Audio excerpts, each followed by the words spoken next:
6ನೇ ಅಧ್ಯಾಯ 45ನೇ ಶ್ಲೋಕ. ಪ್ರಯತ್ನಾದ್ಯತಮಾನಸ್ತು ಯೋಗಿ ಸಂಶುದ್ಧ ಕಿಲ್ಬಿಷಃ ಅನೇಕ ಜನ್ಮ ಸಂಸಿದ್ಧಃ ತತೋ ಯಾತಿ ಪರಾಂ ಗತಿಂ.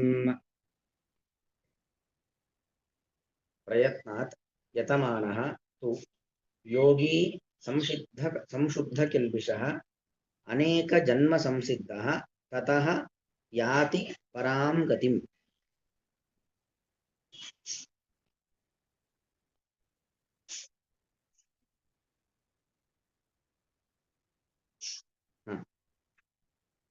ಅಂದ್ರೆ ಈ ಯೋಗ ಭ್ರಷ್ಟರ ಒಂದು ಪರಿಸ್ಥಿತಿ ಏನು ಅನ್ನೋದು ಅರ್ಜುನ ಪ್ರಶ್ನೆ.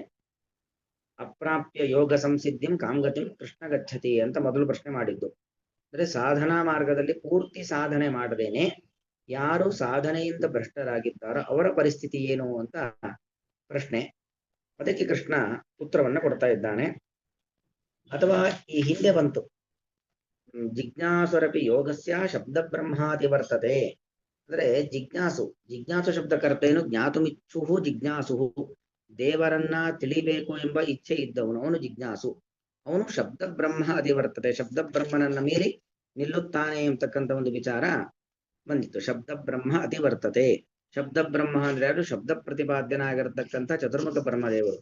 ಅವರನ್ನ ಮೀರಿ ಅಂದ್ರೆ ಭಗವಂತನ ಕಡೆಗೆ ಸಾಕ್ತಾನೆ. ಅಂದ್ರೆ ಬ್ರಹ್ಮದೇವರ ಲೋಕ ಸತ್ಯಲೋಕವನ್ನ ದಾಟಿ ಮೋಕ್ಷದ ಕಡೆಗೆ ಹೋಗ್ತಾನೆ ಅಂತ. ಅದು ಹೇಗೆ ಅನ್ನೋದನ್ನ ವಿವರಣೆ ಕೊಡ್ತಕ್ಕಂಥ ಶ್ಲೋಕ. ಪ್ರಯತ್ನಾದ್ಯತಮಾನಃ, ಪ್ರಯತ್ನ ಪೂರ್ವಕವಾಗಿ ಪ್ರಯತ್ನ ಪಡುವವನು ಅಂತ. ಯಾಕಂದ್ರೆ ಯತಮಾನ ಅಂದ್ರೂ ಯತಿ ಪ್ರಯತ್ನ ಧಾತು, ಚಾನಚ್ ಪ್ರತ್ಯಯ. ಪ್ರಯತ್ನಾತ್ ಅಂದ್ರೂ ಪ್ರಯತ್ನ ಪಡುವವನು ಅಂತ ಅರ್ಥ. ಇದು ಪ್ರಯತ್ನದಿಂದ ಪ್ರಯತ್ನ ಪಡುವವನು ಅನ್ನೋ ಅರ್ಥ ಇಲ್ಲಿ ನಮಗೆ ಬರ್ತಾ ಇದೆ. ಯಾಕೋ ಅಷ್ಟು ಸರಿ ಹೊಂದಲ್ಲ ಅಲ್ವಾ? ಪ್ರಯತ್ನಾತ್ ಯತಮಾನಃ, ಪ್ರಯತ್ನದಿಂದ ಪ್ರಯತ್ನ ಪಡುವವನು. ಅದೇನದು ಪ್ರಯತ್ನದಿಂದ ಪ್ರಯತ್ನ ಪಡುವವನು ಅದರ ಅರ್ಥ ಏನು ಅಂದ್ರೆ ಪ್ರಯತ್ನಾತ್ ಯತಮಾನಃ. ಹೀಗೆ ಅನೇಕ ವ್ಯಾಖ್ಯಾನಕಾರರು ಬೇರೆ ಬೇರೆ ತರದಲ್ಲಿ ಅರ್ಥವನ್ನು ಬರೆದಿದ್ದಾರೆ. ಅಂದ್ರೆ ಪ್ರಯತ್ನಾತ್, ಹಿಂದೆ ಏನು ಪ್ರಯತ್ನಗಳು ಹಿಂದಿನ ಜನ್ಮದಲ್ಲಿ ಸಾಧನೆಯನ್ನ ಮಾಡ್ಲಿಕ್ಕೋಸ್ಕರವಾಗಿ ಪ್ರಯತ್ನಗಳನ್ನ ಮಾಡಿದ್ನೋ, ಆ ಪೂರ್ವ ಪ್ರಯತ್ನಗಳಿಗಿಂತಲೂ ಕೂಡ ಇನ್ನೂ ಪ್ರಯತ್ನವನ್ನ ಮಾಡಿ ಸಾಧನಾ ಮಾರ್ಗದಲ್ಲಿ ಕರ್ಮನಿರತನಾದವನು, ಪ್ರಯತ್ನಶೀಲನಾದವನು ಅಂತ ಅರ್ಥ. ಉದಾಹರಣೆಗೆ ಭರತನ ದೃಷ್ಟಾಂತವನ್ನೇ ತೆಗೆದುಕೊಂಡ್ರೆ, ಮೊದಲು ರಾಜನಾಗಿದ್ದ, ಅಲ್ಲಿ ಏನು ಸಾಧನೆ ಮಾಡ್ಲಿಕ್ಕೆ ಪ್ರಯತ್ನ ಮಾಡನೋ ಅದಕ್ಕಿಂತ ಮುಂದಿನ ಪ್ರಯತ್ನವನ್ನ ಮುಂದಿನ ಜಿಂಕೆ ಜನ್ಮದಲ್ಲಿ ಮಾಡದ. ಅದಕ್ಕಿಂತಲೂ ಹೆಚ್ಚಿನ ಪ್ರಯತ್ನವನ್ನ ಅವನು ಮತ್ತೊಬ್ಬ ಆಂಗಿರಸ ಗೋತ್ರದ ಬ್ರಾಹ್ಮಣ ಕುಲದಲ್ಲಿ ಹುಟ್ಟಿದಾಗ ಇನ್ನೂ ಪ್ರಯತ್ನವನ್ನ ಮಾಡಿ ಮೋಕ್ಷವನ್ನ ಪಡೆದ. ಹಾಗೆ ಪ್ರಯತ್ನಾದ್ ಯತಮಾನ. ಯಾಕಂದ್ರೆ ಹಿಂದೆ ಬಂತು ಶ್ಲೋಕ, ಪೂರ್ವಾಭ್ಯಾಸೇನ ತೇನೈವ ಹ್ರಿಯತೆ ಶವಶೋಪಿ ಸಹ. ಪೂರ್ವಾಭ್ಯಾಸ, ಪೂರ್ವ ಜನ್ಮದ ಸಂಸ್ಕಾರಗಳೆಲ್ಲವೂ ಕೂಡ ಹಿಂದೆ ಇರುತ್ತೆ. ಪೂರ್ವ ಜನ್ಮದಲ್ಲಿ ನಾನು ಯಾವ ರೀತಿಯಲ್ಲಿ ಸಾಧನಾ ಮಾರ್ಗದಿಂದಾಗಿ ಭ್ರಷ್ಟನಾದೆ ಎಲ್ಲವೂ ಕೂಡ ಅವನಿಗೊಂದು ಅರಿವಿರುತ್ತೆ. ಅದಕ್ಕೋಸ್ಕರ ಏನ್ ಮಾಡ್ತಾನೆ, ಆ ರೀತಿಯಲ್ಲಿ ನಾನು ಸಾಧನಾ ಮಾರ್ಗದಿಂದ ಭ್ರಷ್ಟನಾಗಬಾರದು ಎಂಬ ಎಚ್ಚರಿಕೆ ಸದಾ ಜಾಗೃತವಾಗಿರುತ್ತೆ. ಆ ಎಚ್ಚರಿಕೆ ಸದಾ ಜಾಗೃತವಾಗಿರೋದ್ರಿಂದಾಗಿ ಅವನು ಇನ್ನೂ ಉತ್ಕೃಷ್ಟವಾಗಿರ್ತಕ್ಕಂಥ ಸಾಧನೆಯನ್ನ ಮಾಡ್ಲಿಕ್ಕೋಸ್ಕರವಾಗಿ ಬಹಳ ಪ್ರಯತ್ನಶೀಲನಾಗ್ತಾನೆ. ಹಾಗಾಗಿ ಇಂದಿನ ಎಲ್ಲಾ ಜನ್ಮಗಳ ಒಂದು ಪ್ರಯತ್ನ ಏನಿದೆ, ಆ ಎಲ್ಲಾ ಪ್ರಯತ್ನಕ್ಕಿಂತಲೂ ಕೂಡ ಇನ್ನೂ ಉತ್ಕೃಷ್ಟವಾಗಿರ್ತಕ್ಕಂಥ ಪ್ರಯತ್ನವನ್ನ ಮಾಡ್ತಾನೆ. ಹಾಗಾಗಿ ಪ್ರಯತ್ನ ಯತಮಾನಃ, ಪೂರ್ವ ಪ್ರಯತ್ನಗಳಿಗಿಂತಲೂ ಕೂಡ ಇನ್ನೂ ಹೆಚ್ಚಿನ ಪ್ರಯತ್ನವನ್ನ ಮಾಡ್ತಾ, ಪ್ರಯತ್ನವನ್ನ ನಿರಂತರವಾಗಿ ಮಾಡ್ತಾ ಮಾಡ್ತಾ ಮಾಡ್ತಾ ಅವನು ಸಂಶುದ್ಧ ಕಿಲ್ಬಿಷನಾಗ್ತಾನೆ. ಕಿಲ್ಬಿಷ ಅಂದ್ರೆ ಪಾಪಗಳು, ಸಂಶುದ್ಧ ಕಿಲ್ಬಿಷ ಏನು? ಪಾಪದ ಲೇಪ ಅಂದ್ರೆ ಅಂಟು. ಪಾಪಗಳೆಲ್ಲವೂ ಕೂಡ ಅಂಟ್ಕೊಂಡಿರುತ್ತೆ, ಪಾಪ ಪ್ರಾರಬ್ಧಗಳೆಲ್ಲವೂ ಕೂಡ ಅಂಟ್ಕೊಂಡಿರುತ್ತಲ್ಲ, ಅದೆಲ್ಲವನ್ನು ಕಳ್ಕೊಳ್ತಾನೆ. ಸಂಶುದ್ಧ ಕಿಲ್ಬಿಷನಾಗಿ ನಿರ್ಧೂತ ಪಾಪನಾಗ್ತಾನೆ ಅಂತ ಅರ್ಥ. ಸಕಲ ಪಾಪಗಳನ್ನ ಕಳ್ಕೊಳ್ತಾನೆ.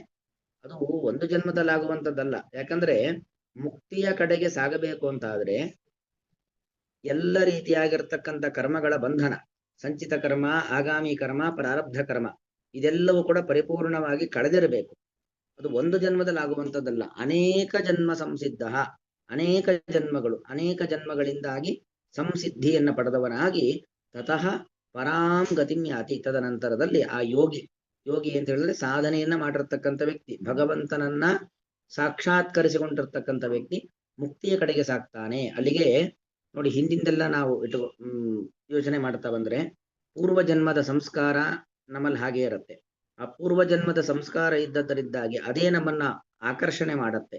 ಅಯಸ್ಕಾಂತವು ಕಬ್ಬಿಣವನ್ನ ಆಕರ್ಷಿಸಿದಂತೆ ಆ ಪೂರ್ವ ಜನ್ಮದ ಸಂಸ್ಕಾರ ಎಂಬುವಂಥದ್ದು ನಮಗೆ ಗೊತ್ತಿಲ್ಲದೇನೆ ಅವಶಃ ಆ ಭಗವಂತನ ಅನುಗ್ರಹದಿಂದ ನಮ್ಮನ್ನೇನು ಮಾಡುತ್ತೆ, ಸಾಧನಾ ಮಾರ್ಗದ ಕಡೆಗೆ ಕೊಂಡೊಯ್ಯುತ್ತೆ. ನಾವು ಹೇಗೋ ಗೊತ್ತಿದ್ದೋ ಗೊತ್ತಿಲ್ಲದನೋ ಯಾವುದೋ ಒಂದು ರೀತಿಯಲ್ಲಿ ಸಜ್ಜನರ ಜೊತೆಗೆ ಸಂಘವನ್ನ ಮಾಡಿ ವಿಚಾರಗಳನ್ನ ತಲೆಯಲ್ಲಿ ತುಂಬಿಸಿಕೊಳ್ತೇವೆ, ತುಂಬಿಸಿಕೊಂಡು ವಿಚಾರಗಳನ್ನ ಮನನ ಮಾಡ್ತೇವೆ. ಈ ತರ ಒಂದು ಸಾತ್ವಿಕ ಮಾರ್ಗಕ್ಕೆ ನಾವು ಬರುವಂತೆ ನಮ್ಮ ಪೂರ್ವ ಸಂಸ್ಕಾರವೇ ಮಾಡತ್ತೆ. ಪೂರ್ವಾಭ್ಯಾಸೇನ ತೇನೇವ, ಅದು ನಮ್ಮನ್ನ ಆ ಒಳ್ಳೆಯ ಮಾರ್ಗದತ್ತ ಕೊಂಡೊಯ್ಯತ್ತೆ. ಕರೆದುಕೊಂಡು ಹೋದ ಮೇಲೆ ಇನ್ನೂ ಹೆಚ್ಚಿನ ಪ್ರಯತ್ನ, ಪೂರ್ವ ಜನ್ಮದಲ್ಲಿ ಏನೇನು ಪ್ರಯತ್ನಗಳನ್ನ ಮಾಡಿದ್ನೋ, ಯಾವ್ಯಾವ ರೀತಿಯಲ್ಲಿ ಸಾಧನೆಯನ್ನ ಮಾಡಿದ್ನೋ, ನಿತ್ಯಾನುಷ್ಠಾನಗಳನ್ನ, ಜಪತಪಾದಿಗಳನ್ನ, ಪಾರಾಯಣಗಳನ್ನ, ಯಜ್ಞ ದಾನ ಧರ್ಮಾದಿಗಳನ್ನ, ಸಾಮಾಜಿಕವಾಗಿರತಕ್ಕಂತಹ ಒಂದು ಕಾಳಜಿಯಿಂದ ಉತ್ತಮವಾದ ಕೆಲಸಗಳನ್ನ ಏನ್ ಮಾಡಿದ್ನೋ ಆ ಎಲ್ಲಾ ಕೆಲಸಗಳು ಮತ್ತು ದೇವರ ಬಗ್ಗೆ ತಿಳುವಳಿಕೆಯನ್ನ ಪಡೆಯಲಿಕ್ಕೋಸ್ಕರವಾಗಿ ವೇದವನ್ನ, ವೇದಾಂತವನ್ನ, ಉಪನಿಷತ್ತನ್ನ, ಪುರಾಣವನ್ನ ಇದೆಲ್ಲವನ್ನ ಏನು ಅಧ್ಯಯನ ಮಾಡಿದ್ನೋ ಇನ್ನೂ ಹೆಚ್ಚಿನ ಪ್ರಯತ್ನ ಪೂರ್ವಕವಾಗಿ ಆ ಎಲ್ಲಾ ವಿಚಾರಗಳನ್ನ ಅಧ್ಯಯನ ಮಾಡಿ ತಲೆಯಲ್ಲಿ ತುಂಬಿಸಿಕೊಂಡವನಾಗಿ ಏನ್ ಮಾಡ್ತಾನೆ, ಸಂಶುದ್ಧ ಕೆಲ್ಬಿಷನಾಗ್ತಾನೆ. ಎಷ್ಟೆಷ್ಟು ಬೆಳಕು ಬರುತ್ತೋ, ಬೆಳಕು ಜಾಸ್ತಿ ಆದಷ್ಟು ಕತ್ತಲೆ ಕಡಿಮೆ ಆಗ್ತಾ ಹೋಗುತ್ತೆ. ಒಂದು ದೊಡ್ಡ ಕತ್ತಲೆಯ ಕೋಣೆ, ಬಹಳ ಗಾಢವಾದ ಕತ್ತಲೆ ಇದೆ, ಅಲ್ಲೊಂದು ಚಿಕ್ಕ ದೀಪವನ್ನ ಹಚ್ಚಿ ಸ್ವಲ್ಪ ಬೆಳಕು ಬಂತು. ಇನ್ನು ಒಂದೊಂದೈದು ದೀಪ ಹಚ್ಚಿ ಇನ್ನೂ ಬೆಳಕು ಜಾಸ್ತಿ ಆಯ್ತು. ಇನ್ನೊಂದು ಯಾವುದೋ ದೊಡ್ಡ ದೀಪ ಹಚ್ಚಿ ಇನ್ನೂ ಬೆಳಕು ಜಾಸ್ತಿ ಆಯ್ತು. ಇನ್ನೂ ದೊಡ್ಡ ದೀಪ ಹಚ್ಚಿ ಇನ್ನೂ ಬೆಳಕು ಜಾಸ್ತಿ ಆಯ್ತು. ಹಾಗೆ ಆ ಭಗವಂತನ ತತ್ವಜ್ಞಾನವನ್ನ ಪಡಿತಾ ಪ್ರಯತ್ನವನ್ನ ಮಾಡ್ತಾ ನಿರಂತರವಾಗಿ ಸಾಧನಾ ಮಾರ್ಗದಲ್ಲಿ ಮುಂದೆ ಸಾಕ್ತಾ ಸಾಕ್ತಾ ಸಾಕ್ತಾ ಸಾಕ್ತಾ ಮನಸ್ಸಿನ ಕಷ್ಮಲಗಳನ್ನ ದೂರ ಆಗ್ತಾ ಆಗ್ತಾ ಆಗ್ತಾ ಹೋಗುತ್ತೆ. ಜ್ಞಾನ ಬಂದಷ್ಟು ಅಜ್ಞಾನ ದೂರ ಆಗತ್ತೆ. ಅಜ್ಞಾನ ದೂರವಾಯಿತು ಅಂತಾದ್ಮೇಲೆ ಮನಸ್ಸಿನಲ್ಲಿ ಇದ್ದಂತ ಮಾಲಿನ್ಯ ಅದು ದೂರವಾಗತ್ತೆ. ಯಾರು ಅಜ್ಞಾನಿಗಳೋ ಅಜ್ಞಾನಿಗಳಿಗೆ ಮನಸ್ಸಿನಲ್ಲಿ ಮಾಲಿನ್ಯ ಇರುತ್ತೆ. ಜ್ಞಾನವ ಪಡೆದಷ್ಟು ಕೂಡ ಮನಸ್ಸಿನ ಮಾಲಿನ್ಯ ಅದು ದೂರವಾಗ್ತಾ ಹೋಗುತ್ತೆ. ಸಂಶುದ್ಧ ಕೆಲ್ಬಿಷರಾಗ್ತಾರೆ. ತದನಂತರದಲ್ಲಿ ಅನೇಕ ಜನ್ಮ ಸಂಸಿದ್ಧ, ಅನೇಕ ಜನ್ಮದ ಸಂಸಿದ್ಧಿಯ ಮೂಲಕವಾಗಿ ಸಮ್ಯಕ್ ಸಿದ್ಧಿ, ಉತ್ತಮವಾದ ಸಿದ್ಧಿಯ ಮೂಲಕವಾಗಿ ಪರಾಂಗತಿಮ್ಯಾತಿ, ಪರಾಗತಿ, ಪರ ಅಂದ್ರೆ ಉತ್ಕೃಷ್ಟವಾದ, ಎಲ್ಲದಕ್ಕಿಂತಲೂ ಕೂಡ ಎತ್ತರವಾದ ಒಂದು ಗತಿ. ಗತಿ ಅಂತ ಹೇಳಿದ್ರೆ ಒಂದು ಸ್ಥಾನ, ಮೋಕ್ಷ ಸ್ಥಾನವನ್ನು ಹೊಂದುತ್ತಾನೆ. ಯಾರು ಹೊಂದ್ತಾನೆ ಅಂದ್ರೆ ಅವನು ಯೋಗಿ, ಅವನು ಸಾಧಕ, ಸಾಧನಾ ಮಾರ್ಗದಲ್ಲಿ ಸಾಗಿ ಸಾಧನೆಯನ್ನ ಮಾಡಿರ್ತಕ್ಕಂಥ ವ್ಯಕ್ತಿ ಹೀಗೆ ಉತ್ತಮವಾದ ಗತಿಯನ್ನ ಪಡಿತಾನೆ ಎಂಬುವಂಥದ್ದು.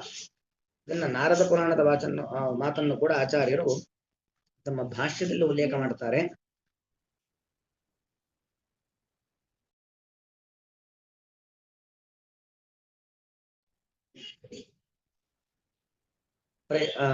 ಅತೀವ ಶ್ರದ್ಧಯಾ ಯುಕ್ತ ಜಿಜ್ಞಾಸು ವಿಷ್ಣು ತತ್ಪರ ಜ್ಞಾತ್ವಾ ಧ್ಯಾತ್ವಾ ತಥಾ ದೃಷ್ಟ ಜನ್ಮಭಿಹಿ ಬಹುಭಿಹಿ ಪುಮಾನ್. ಅಂದ್ರೆ ಮೊದಲು ಭಗವಂತನನ್ನ ಜ್ಞಾತ್ವ ತಿಳಿಯೋದು, ತಿಳಿದಂತ ದೇವರನ್ನ ಧ್ಯಾತ್ವ ಧ್ಯಾನ ಮಾಡೋದು, ಅದಾದ್ಮೇಲೆ ಭಗವಂತನನ್ನ ಧ್ಯಾನ ಮಾಡ್ತಾ ಮಾಡ್ತಾ ಮಾಡ್ತಾ ಮಾಡ್ತಾ ದೇವರನ್ನ ಕಾಣೋದು. ನೋಡಿ ಆ ಪ್ರಕ್ರಿಯೆ ಎಷ್ಟು ಚೆನ್ನಾಗಿದೆ. ಮೊದಲು ನಾವು ದೇವರ ಬಗ್ಗೆ ತಿಳಿಬೇಕು. ರಾಮ ಅಂದ್ರೆ ಯಾರು, ಕೃಷ್ಣ ಅಂದ್ರೆ ಯಾರು, ರಾಮಕೃಷ್ಣನಿಗೂ ಏನು ವ್ಯತ್ಯಾಸ ಇದೆ ಅಥವಾ ವ್ಯತ್ಯಾಸ ಇಲ್ವೋ, ಭಗವಂತನ ಸಾಮರ್ಥ್ಯ ಎಂಥದ್ದು, ನಮ್ಮ ಅಸಾಮರ್ಥ್ಯ ಎಂಥದ್ದು ಅಂತ ದೇವರ ಬಗ್ಗೆ ಮತ್ತು ತಿಳಿಬೇಕು.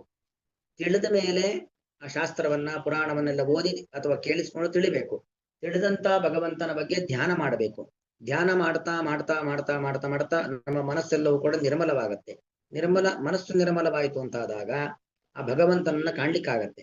ಹೀಗೆ ಧ್ಯಾನದ ನಂತರದಲ್ಲಿ ದೇವರನ್ನ ಕಂಡು ಬಹುಬಿಹಿ ಜನ್ಮಭಿಹಿ, ಇದೆಲ್ಲ ಒಂದು ಜನ್ಮದಲ್ಲಾಗುವಂಥದ್ದಲ್ಲ, ಅನೇಕ ಜನ್ಮಗಳಲ್ಲಿ ಈ ಪ್ರಕ್ರಿಯೆಗಳಲ್ಲಿ ನಾವು ಸಾಕ್ತಾ ಸಾಕ್ತಾ ಸಾಕ್ತಾ ವಿಶೇಷ ನಾರಾಯಣಂ ದೇವಂ, ಆ ಭಗವಂತನನ್ನ ಪ್ರವೇಶ ಮಾಡ್ತಾ ಇದ್ದಾರೆ. ಭಗವಂತ ನಮಗೆ ನಿತ್ಯದಲ್ಲೂ ಕಾಣಿಸಿಕೊಳ್ತಕ್ಕಂಥ ಒಂದು ಲೋಕ ಮೋಕ್ಷ ಲೋಕ. ಮತ್ತೆಲ್ಲೂ ಭಗವಂತ ನಿತ್ಯದಲ್ಲಿ ನಮಗೆ ಗೋಚರ ಆಗೋದಿಲ್ಲ. ವೈಕುಂಠದಲ್ಲಿ ನಿರಂತರ ಭಗವಂತನ ಸಾನ್ನಿಧ್ಯ, ನಿರಂತರ ಭಗವಂತನ ದರ್ಶನ, ಸಾಕ್ಷಾತ್ ದರ್ಶನ, ದೇವರ ಪ್ರತಿಮೆಯ ದರ್ಶನ ಅಲ್ಲ, ಮತ್ತೇನು ನೇರವಾಗಿ ಭಗವಂತನ ಒಂದು ಕಾಣುವಿಕೆ ಅದು ನಮಗುಂಟಾಗತ್ತೆ. ಅಂತ ಲೋಕಕ್ಕೆ ಅನೇಕ ಜನ್ಮಗಳ ಪ್ರಯತ್ನದ ನಂತರದಲ್ಲಿ ಅವನು ಹೋಗ್ತಾನೆ, ಸಾಧಕ ಹೋಗ್ತಾನೆ ಎಂಬ ವಿಚಾರವನ್ನ ನಾರದ ಪುರಾಣದ ಮಾತು ಹೇಳುತ್ತೆ. ಅದನ್ನು ಕೂಡ ಆಚಾರ್ಯರು ಗೀತಾಭಾಷ್ಯದಲ್ಲಿ ಉಲ್ಲೇಖ ಮಾಡ್ತಾರೆ. ಹೀಗೆ ಒಂದು ಸಾಧನೆ ಮಾಡುವಂತ ಕ್ರಮ ಹೇಗೆ ಅನ್ನೋದನ್ನ ಹೇಳಿದ್ದು. ಪ್ರಯತ್ನ, ನಿರಂತರವಾದ ಪ್ರಯತ್ನ ಅಂದ್ರೆ ಉತ್ಸಾಹದ ಪ್ರಯತ್ನ.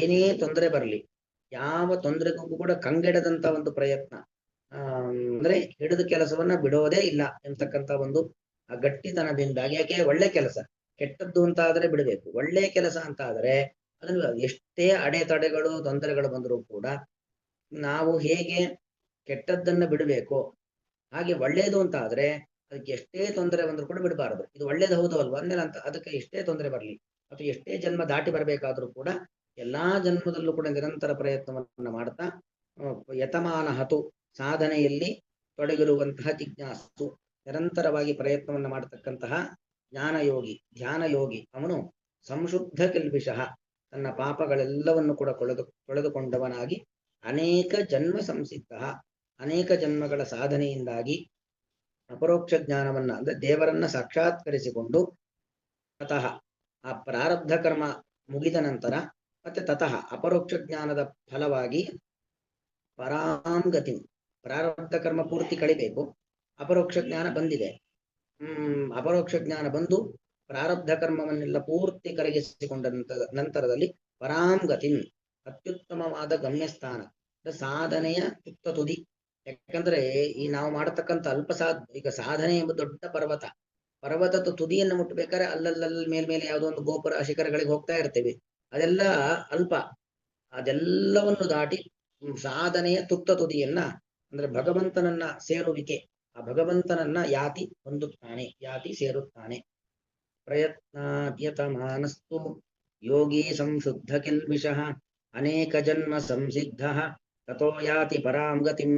ಅಂದ್ರೆ ಈ ಅನೇಕ ಜನ್ಮ ಸಂಸಿದ್ಧ ಅನ್ನೋ ಪದವನ್ನು ನಾವು ಮುಖ್ಯವಾಗಿ ಗಮನಿಸಬೇಕಾದದ್ದು. ನಾವೇನೀಗೊಂದು ಒಳ್ಳೆ ಮಾರ್ಗದಲ್ಲಿದ್ದೇವೆ, ಗೀತಾಧ್ಯಯನ ಅಥವಾ ಬೇರೆ ಬೇರೆ ಪುರಾಣಗಳನ್ನ ನಾವು ಶ್ರವಣ ಮಾಡುವಂಥದ್ದು, ಸದ್ವಿಚಾರಗಳನ್ನ ಕಲಿಯುವಂಥದ್ದು, ಇದೆಲ್ಲ ನಾವು ಈ ಒಂದು ಒಳ್ಳೆ ಮಾರ್ಗದಲ್ಲಿ ಇದ್ದೇವೆ. ಇದು ನಮ್ಗೆ ಯಾವತ್ತೂ ವ್ಯರ್ಥ ಅಂತದ್ದಲ್ಲ. ಇದೆಲ್ಲವೂ ಕೂಡ ಭಗವಂತ ಹಾಗೆ ಉಳಿಸ್ತಾನೆ. ಅದೆಲ್ಲವನ್ನು ಕೂಡ ಉಳಿದು ಸ್ಟಾಕ್ ಆಗಿ ಪ್ರತಿ ಜನ್ಮದಲ್ಲಿ ನಮ್ಗೆ ಸಹಕಾರ ಕೊಡುತ್ತೆ. ಅದರಿಂದ ನಾವು ಇನ್ನೂ ಎತ್ತರಕ್ಕೆ ಸಾಧನಾ ಮಾರ್ಗದಲ್ಲಿ ಎತ್ತರಕ್ಕೆ ಹೋಗ್ತೇವೆ. ಹಾಗಾಗಿ ನಾವೀಗ ಸಾಧನಾ ಮಾರ್ಗದಲ್ಲಿ ಸಾಗ್ಲಿಕ್ಕೆ ಶುರು ಮಾಡಿದ್ದೇವೆ ಅನ್ನೋದನ್ನು ನಾವು ಅರ್ಥಕೊಳ್ಳಬಹುದು ಈ ಕೆಲವೊಂದು ಶ್ಲೋಕಗಳ ಮೂಲಕವಾಗಿ. ಪ್ರಯತ್ನ ಶ್ರೀಕೃಷ್ಣ.